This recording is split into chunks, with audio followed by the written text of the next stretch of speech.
going on, guys? This is Connor Hansen from Performance Training. Got another question here from one of our viewers, Alex. He says, I broke my big toe playing football with some homies. I don't know if I like that word, homies. A few months ago, and so I took some time off from the gym, but a week ago when I went back, my toe was fine, but now my knee hurts. What should I do to fix this? Okay, so this is a pretty common occurrence. If something in you have a kinetic chain, right? We like to think of ourselves as isolated. You know, something's wrong with my foot, it's got to be only a problem with my foot. Something's wrong with my knee, it's got to be just something jacked up with my knee.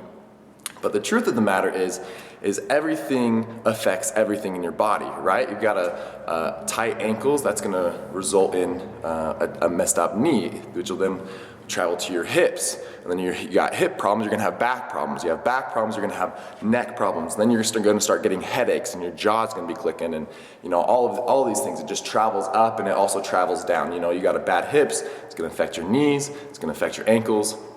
In this case, you messed up your toe, right? So you probably walked a little bit different. Your gait was changed. You maybe walked on the outside of your foot to kind of keep that toe off the ground. And with that, you know, you tense some muscles that aren't supposed to be tensed, and you're trying to relax or forced to relax some muscles that are usually doing their job. So my guess is that because you hurt your toe, you have tightness in your ankles now. Your ankles have become less mobile because you've been trying to keep that or baby that toe, and that's traveled up into your knee. My guess is that if you leave this unchanged, or if you don't fix this problem, you're going to have hip pain, and that's going to cause you to have back pain as well. So what I would recommend is taking a lacrosse ball and rolling the bottom of your foot. You know, there's probably some knots in there, there's some tension in there. Taking a lacrosse ball or a baseball or any type of myofascial release ball and attacking that fascia under your foot. Also, I want you to stretch your calves and foam roll your calves as much as possible, loosen those up. I want you to hit the back side as well as the lateral side, okay, that outside portion, hit that as much as you can.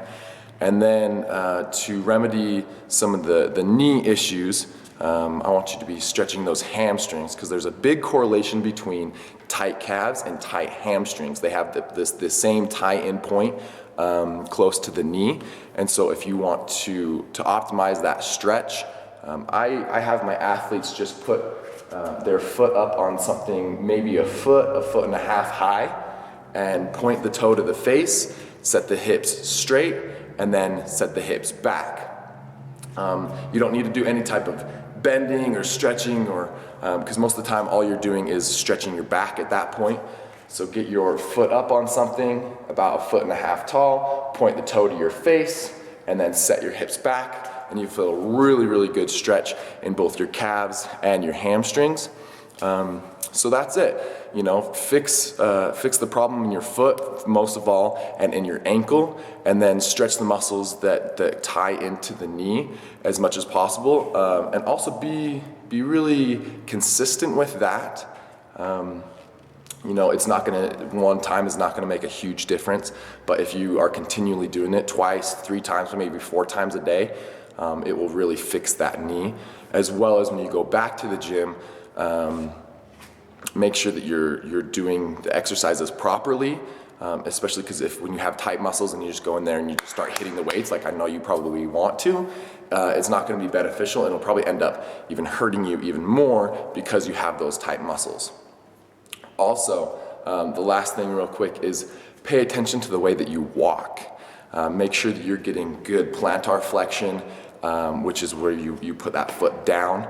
And then when you're walking through, make sure that you're pointing that toe as you're going through, that you're getting that full range of motion when you're walking, and so that you're not going on one way or the other. That further facilitates that problem. You may need to just spend a good amount of time just walking to get that full range of motion and to get all those muscles working correctly, just so that this doesn't keep happening in the future. Because if you have a problem, I broke my shoulder blade a few years back, and I didn't do the proper rehab, and so to this day, it's been 6 years maybe. I did it on a scouting trip. I was biking and I fell and just tore up this shoulder.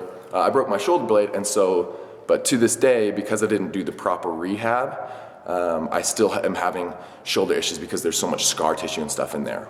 Whereas if I were to have gone and saw somebody, because I didn't know all the information that I know now on how to fix such a problem, had I gone to someone and done the proper steps, I would have full range of motion, whereas right now I'm limited, even though I stretch it twice, maybe 3 times a day. So make sure that you're walking the correct way.